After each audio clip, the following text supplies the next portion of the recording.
अस्सलाम वालेकुम स्टूडेंट्स, आज हमने केमिस्ट्री में पेज नंबर 6 पे जो टॉपिक पढ़ना है वो है लॉ ऑफ मास एक्शन।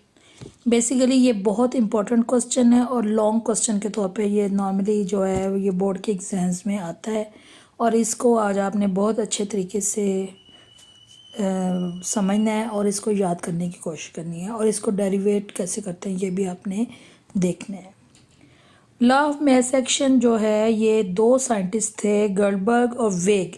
इन्होंने 1869 में इस लॉ को फॉरवर्ड किया और ये जो लॉ है ये बेसिकली डायनामिक इक्विलिब्रियम यानी कि फॉरवर्ड रिएक्शन और रिवर्स रिएक्शन पे जो है ये बेस करता है। सबसे पहले हम देखते हैं कि उन्होंने लॉ के मतलब क्या कहा। According to this law the rate at which a substance react is directly proportional to its active mass। उसने कहा है कि रेट सब्सटेंसेस जो रिएक्टेंट्स होते हैं वो जिस रेट से रिएक्ट करते हैं वो किसके डायरेक्टली प्रोपोर्शनल होता है, उनके एक्टिव मैसेस के। एक्टिव मैसेस का मतलब होता है मैस ऑफ द रिएक्टेंट, यानी कि सब्सटेंसेस जिस रेट से रिएक्ट करते हैं वो किसके डायरेक्टली प्रोपोर्शनल होता है, उन रिएक्टेंट्स के मैसेस के इक्वल होता है। And the rate of reaction is directly proportional to the product of the active masses of are reacting substances. और वो कहता है कि जो रेट ऑफ रिएक्शन होता है वो किसके डायरेक्टली प्रोपोर्शनल होता है, जो प्रोडक्ट होते हैं रिएक्टिंग सब्सटेंसेस के, जो रिएक्टेंट्स कंबाइन होकर प्रोडक्ट्स बनाते हैं उनके एक्टिव मैसेज यानी कि मैस ऑफ प्रोडक्ट्स के इक्वल होता है। ठीक है, सो ये आपकी जो मैंने अंडरलाइन किया है ये आपका लॉ ऑफ मास एक्शन की स्टेटमेंट है जो कि गर्लबर्ग और वेग ने 1869 में पुट फॉरवर्ड की थी। एक दफ़ा फिर मैं रिपीट कर देती हूँ क्या इसकी स्टेटमेंट है। जब भी आपको लॉ ऑफ मास एक्शन की डेफिनेशन है आपने यही स्टेटमेंट लिखनी है। The rate at which a substance react is directly proportional to its active masses। यानी कि जिस रेट से सब्सटेंसेस मीन्स रिएक्टेंट्स रिएक्ट करते हैं वो किसके डायरेक्टली प्रोपोर्शनल होता है, उस सब्सटेंसेस के एक्टिव मैसेस के। और एक्टिव मैसेस का क्या मतलब होता है कि mass of the reactants. And the rate of reaction is directly proportional to the product of active masses of a reacting substance, यानी कि जो रिएक्टिंग सब्सटेंस जो रिएक्टेंट्स हैं वो आपस में मिलकर जो प्रोडक्ट बनाते हैं उनके एक्टिव मैसेस के डायरेक्टली प्रोपोर्शनल होता है वो रेट ऑफ रिएक्शन।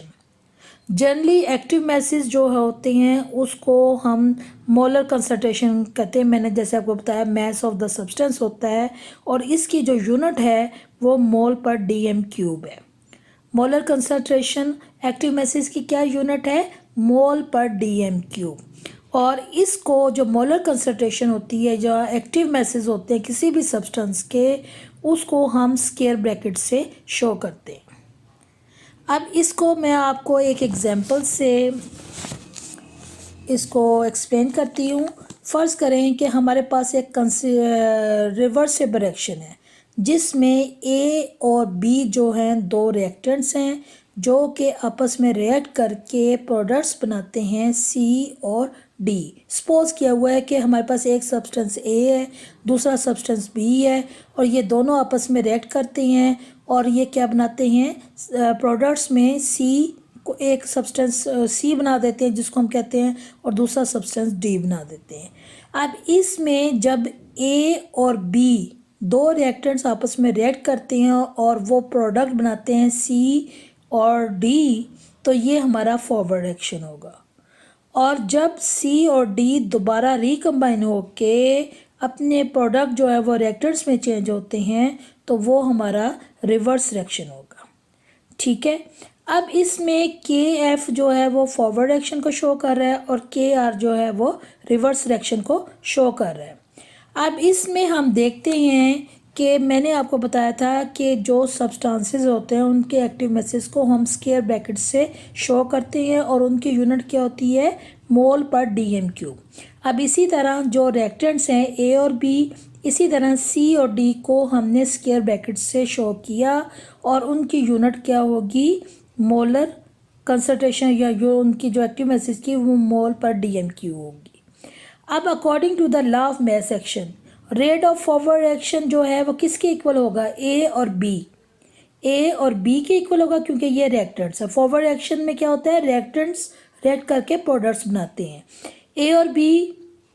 और इसको यानी रेट ऑफ फॉरवर्ड एक्शन किसके डायरेक्टली प्रोपोर्शनल है, रिएक्टेंट्स के। रिएक्टेंट कौन से हैं हमारे पास, ए और बी। अब इसके बाद ए और be directly proportional rate of forward action के, तो रेट ऑफ फॉरवर्ड एक्शन को हम के एफ से शो करते हैं।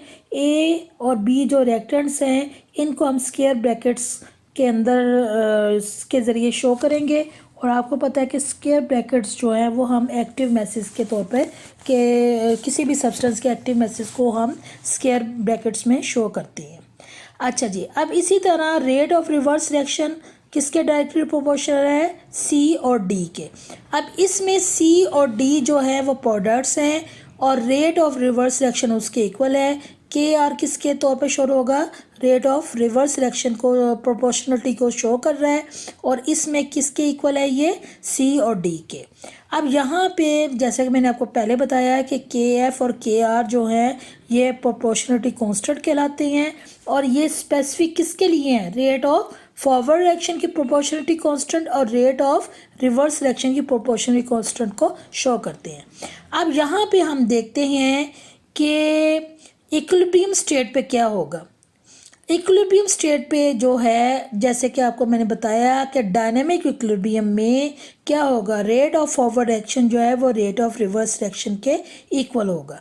अब यहाँ पे हमने के is equal to K F A और बी यानी कि जो दोनों इक्वेशंस हैं हमारी रेट ऑफ फॉरवर्ड एक्शन और रेट ऑफ रिवर्स रिएक्शन को, उनको हमने एक दूसरे के पैरेलल लिखा कि डायनेमिक इक्विलिब्रियम स्टेट पे ये रेट ऑफ फॉरवर्ड एक्शन जो है वो रेट ऑफ रिवर्स रिएक्शन के इक्वल हो जाता है। अब इसके बाद हम देखते हैं कि हमारा जो के सी है K F over K are जो है यानी कि रेट ऑफ फॉरवर्ड एक्शन और के आर क्या कहलाता है, रेट ऑफ रिवर्स एक्शन। अब यहाँ पे हमने देखा कि के एफ की क्या वैल्यू है, सी और डी, और के एफ जो हमारा प्रोपोर्शनलिटी कांस्टेंट है या इक्विलिब्रियम कांस्टेंट है वो किसके इक्वल है, के C is equal to K F over K are. अब अगर हम के एफ और के आर की वैल्यूज़ लिखें तो हमारी जो इक्वेशन बनेगी वो C square bracket D square bracket divided by A square bracket और divided by B square bracket है, यानी कि के सी किसके इक्वल है, K F over K are. अब आप कहोगे कि के एफ ऊपर था तो आपने ऊपर जो है वो प्रोडक्ट्स की वैल्यू लिखी हुई है, नीचे जो है वो आपने रिएक्टेंट्स की लिखी। गर्ल्स आपको पता है K F over K R is equal to C D और ए और बी, इनको अगर आप क्रॉस करें तो के एफ जो है वो सी डी के इक्वल हो जाएगा और के एफ जो है वो ए बी के इक्वल हो जाएगा और के आर जो है वो सी डी के इक्वल हो जाएगा। यानी कि के एफ, ये यहाँ पे गौर से देखें, के एफ ओवर के आर, तो हमने जब वैल्यूज़ लगाई हैं तो ऊपर हमने के आर की लगा दी है और नीचे के एफ की लगा दी है। अब K F over K R is equal to C square bracket D square bracket और A square divided by A square bracket और divided by C square bracket. अगर हम इसको क्रॉस मल्टीप्लिकेशन करें तो हमारे पास ऊपर वाला ही आंसर आएगा कि K F is equal to A square bracket और B square bracket is equal to K R is equal to C square bracket और डी स्क्वायर ब्रैकेट। यानी कि के सी की जब भी हमने किसी रिवर्सेबल रिएक्शन के, आपने यही बात याद रखनी है कि जब भी हमने किसी रिवर्सेबल रिएक्शन में डायनेमिक इक्विलिब्रियम स्टेट पे उसकी के सी की वैल्यू निकालनी है तो के सी किसके इक्वल होगा, के एफ ओवर के आर। ये हमारी डायनेमिक इक्विलिब्रियम कांस्टेंट बनेगा, के एफ की वैल्यू ऊपर आएगी और के आर के नीचे। लेकिन जब हम एक रिवर्सेबल रिएक्शन की इक्वेशन को जब इसमें करेंगे तो आपने ये याद रखना है कि आपने प्रोडक्ट को ऊपर रखना है और रिएक्टेंट्स को नीचे रखना है। क्यों? क्योंकि जब के एफ ओवर के आर को जब हम क्रॉस मल्टीप्लिकेशन करेंगे तो के एफ मल्टीप्लाई करेगा रिएक्टेंट के साथ और के आर जो है वो क्रॉस मल्टीप्लिकेशन में अपने प्रोडक्ट के साथ करेगा। और इसके अलावा हम देखते हैं के सी को जो है हम इक्विलिब्रियम कांस्टेंट कहते हैं। इसका मतलब है कि किसी ये जो ऊपर हमने आपको एक रिवर्सिबल रिएक्शन की इक्वेशन दी थी, इसमें के सी की वैल्यू कैसे फाइंड आउट करेंगे कि square bracket C square bracket D divided by square bracket A square bracket B. यानी कि जब भी किसी भी इक्वेशन की के सी वैल्यू मालूम करेंगे तो उसमें आपने ये याद रखना है कि आपके प्रोडक्ट ऊपर आएंगे और रिएक्टेंट्स जो हैं वो नीचे डिवाइड होंगे और इस तरह आपकी जो है इक्विलिब्रियम कांस्टेंट की इक्वेशन बनेगी।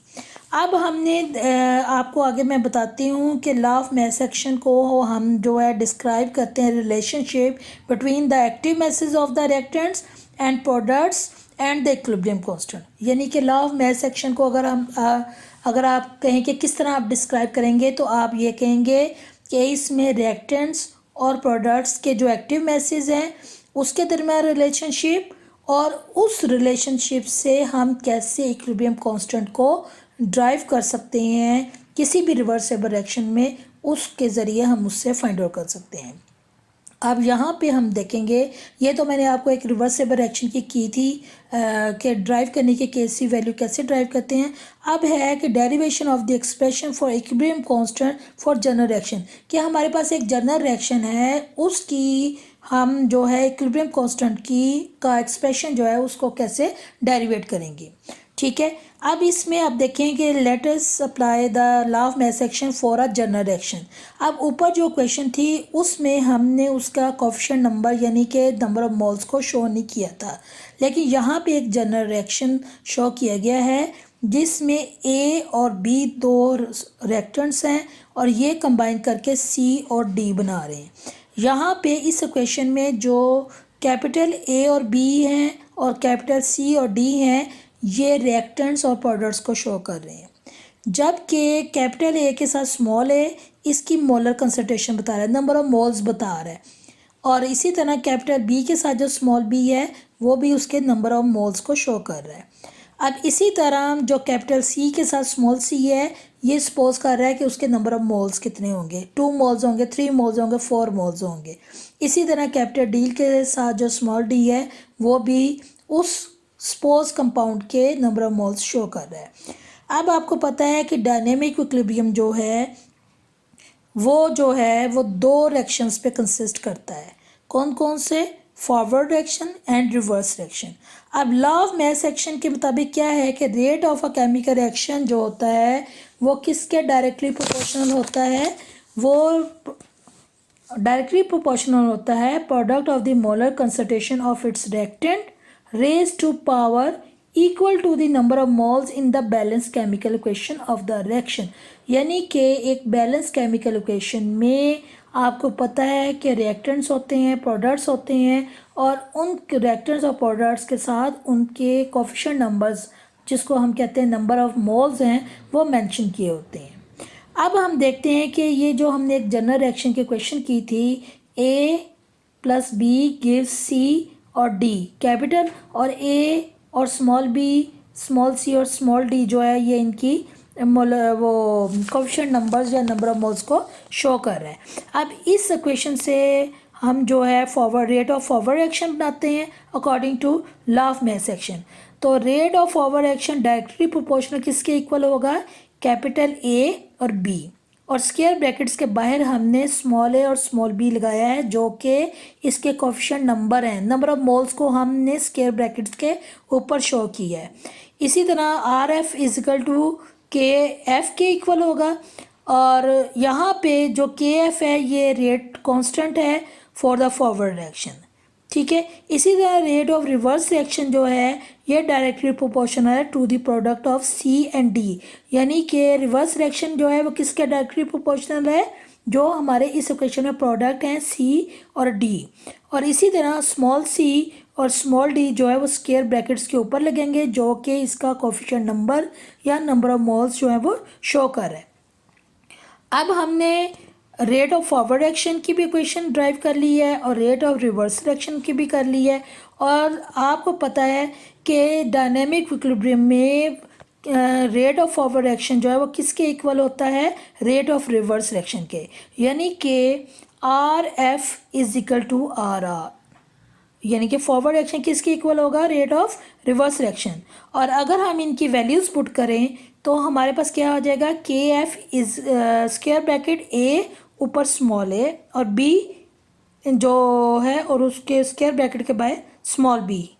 इसी तरह ये किसके इक्वल होगा, ये फॉरवर्ड एक्शन है, ये किसके इक्वल होगा, K R C square bracket capital C square bracket के अंदर और स्मॉल सी उसके ऊपर स्क्वायर ब्रैकेट के, जो कि उसके कोफिशिएंट नंबर यानी कि नंबर ऑफ मोल्स को शो कर रहा है। इस तरह कैपिटल डी स्क्वायर ब्रैकेट के अंदर और स्मॉल डी उसके ऊपर, जो कि शो कर रहा है उसके नंबर ऑफ मोल्स को। अब इसके बाद आपको पता है के सी किसके इक्वल है, K F over K are. अब यहाँ पे अब जब हम के सी की वैल्यू इसको इक्वेशन को ड्राइव करेंगे तो मैंने आपको बताया था कि जो रिवर्स रिएक्शन जो प्रोडक्ट्स होते हैं वो वैल्यू के सी जो है जब हम फाइंड आउट करते हैं तो प्रोडक्ट्स हमेशा ऊपर आते हैं और जो रिएक्टेंट्स होते हैं वो नीचे जाते हैं। ठीक है, अब इसमें हम देखते हैं तो हमारा के सी की वैल्यू कैसे निकलेगी, K C is equal to capital C square bracket C small और डी स्क्वायर ब्रैकेट और small D divided by A capital A square brackets A और capital B square brackets B. इसका मतलब ये हुआ कि रिएक्टेंट्स हमने ऊपर रखे और जो प्रोडक्ट्स हैं वो हमने ऊपर रखे और रिएक्टेंट्स जो हैं वो हमने नीचे रखने हैं, क्योंकि हमारा के C is equal to K F over K are है। और जब हम के एफ ओवर के आर की वैल्यूज़ को क्रॉस मल्टीप्लिकेशन करते हैं तो हमारी जो है वो प्रोडक्ट्स जो है वो ऊपर आ जाते हैं और रिएक्टेंट जो है वो नीचे जाते हैं।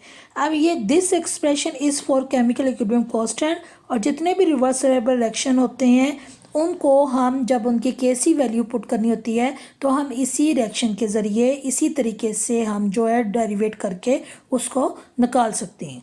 अब इसमें मैं आपको एक एग्जांपल से, ये तो आपने सपोज़ आपने रिएक्टेंट्स को शो किया था ए और बी को और प्रोडक्ट्स को बी सी और डी से किया था। अब आपको एक क्वेश्चन से मैं समझाऊंगी कि आपने कैसे उसकी केसी वैल्यू जो है वो ड्राइव करनी है। अब यहाँ पे सबसे नीचे देखें कि एक इक्वेशन है कि when nitrogen reacts with oxygen to form nitrogen monoxide the reversible reaction is as follow. अब ये बिल्कुल नीचे देखें कि N2 प्लस O2 ये दोनों हमारे पास क्या हैं, ये रिएक्टेंट्स हैं और ये जो हैं ये रिएक्टेंट्स कंबाइन करके क्या बना रहे हैं, प्रोडक्ट्स बना रहे हैं NO, जिसको हम कहते हैं नाइट्रोजन मोनोऑक्साइड। अब इसमें आप देखें कि N2 के साथ कोई आपका कोएफिशिएंट नंबर नहीं लगा हुआ, जो कि अंडरस्टूड है कि इसको हम 1 कंसीडर करते हैं। इसी तरह ऑक्सीजन के साथ जो है हमारे मोलर कंसेंट्रेशन वो जो नंबर ऑफ मोल्स हैं वो कुछ भी नहीं है, तो इसका मतलब है इसको भी हम 1 काउंट करते हैं, इसका कोएफिशिएंट नंबर। अब ये समझ लें कि इसके साथ जो मैंने आपको पिछले क्वेश्चन में बताया था स्मॉल ए और स्मॉल बी है, यहाँ पे आपका स्मॉल ए की जगह क्या होगा, 1 होगा और ऑक्सीजन के साथ भी 1 है। अब इसके बाद आप देखें जब प्रोडक्ट्स बन रहे हैं तो 2NO बन रहे हैं। अब NO जो है वो प्रोडक्ट है, जबकि 2 जो है ये इसका कोएफिशिएंट नंबर है, यानी कि 2 मोल्स हैं। ठीक है, अब इसके बाद हम देखते हैं कि इसकी इक्वेशन कैसे ड्राइव करनी है। इसमें देखें कि रेट ऑफ फॉरवर्ड रिएक्शन हमारा क्या है। रेट ऑफ फॉरवर्ड रिएक्शन जो है वो directly proportional to the reactants. अब यहाँ R F is equal to K F हमारे किसके इक्वल है, N2 स्क्वायर ब्रैकेट। अब N2 की जो स्क्वायर ब्रैकेट है उसके ऊपर हमने कोई नंबर नहीं लिखा, क्यों, क्योंकि हमारे पास N2 के साथ नंबर ऑफ मोल्स 1 काउंट होता है, जो कि हम शो नहीं करते। इसी तरह O2 जो है वो भी हमारा रिएक्टेंट है और वो भी हमने स्क्वायर ब्रैकेट के अंदर रखा और उस स्क्वायर ब्रैकेट के ऊपर हमने कोई उसका कोएफिशिएंट नंबर नहीं लगाया क्योंकि वो 1 है। इसी तरह rate of reverse reaction R F में देखें तो are F is equal to K are. इसमें आप देखें कि NO जो कि हमारा प्रोडक्ट है और इसके साथ नंबर ऑफ मोल्स 2 थे, 2 को हमने स्क्वायर ब्रैकेट के ऊपर लिखा। अब इसी तरह इक्विलिब्रियम कांस्टेंट जो है इस रिएक्शन का हमारा क्या बना, के सी इज इक्वल टू, मैंने आपको बताया था आपने जहन में रखना है कि प्रोडक्ट ऊपर होगा, तो N O square bracket two product है ये ऊपर होगा, और N two square bracket O two जो है वो स्क्वायर ब्रैकेट, ये आपका इस रिएक्शन का जो है डायनेमिक इक्विलिब्रियम कांस्टेंट जो है वो ड्राइव हो गया। अब इसमें आप इसकी वैल्यूज़ पुट करेंगे जो कि मैं आपको आगे बताऊंगी कि कैसे आपने इसको आगे न्यूमेरिकल्स में सॉल्व करना है।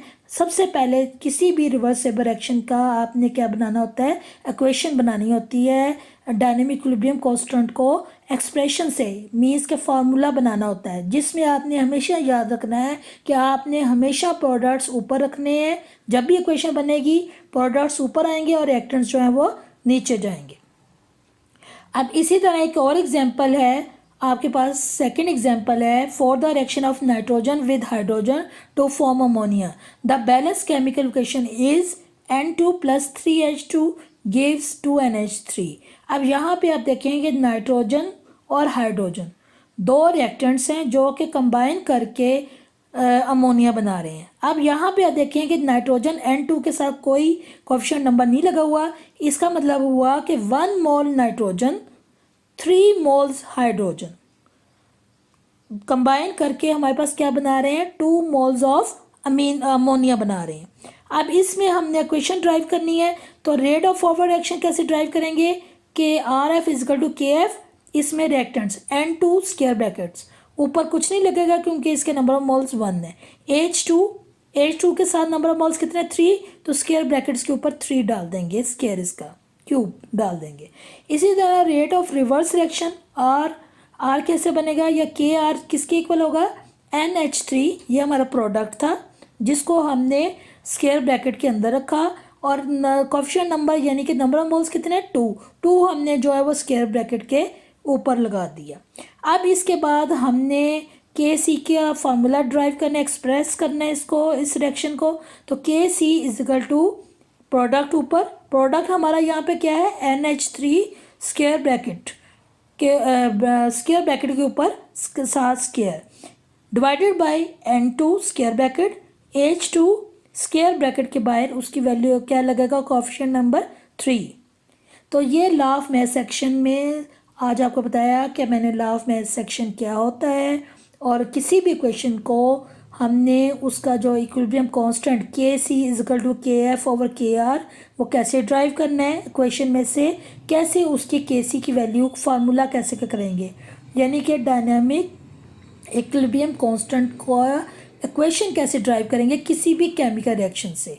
और जब सबसे पहले जब डायनेमिक इक्विलिब्रियम कांस्टेंट की वैल्यू काउंट करते हैं तो सबसे पहले हम उसको एक्सप्रेस करते हैं, उसकी इक्वेशन बनाते हैं, इक्वेशन यानी कि फार्मूला बनाते हैं।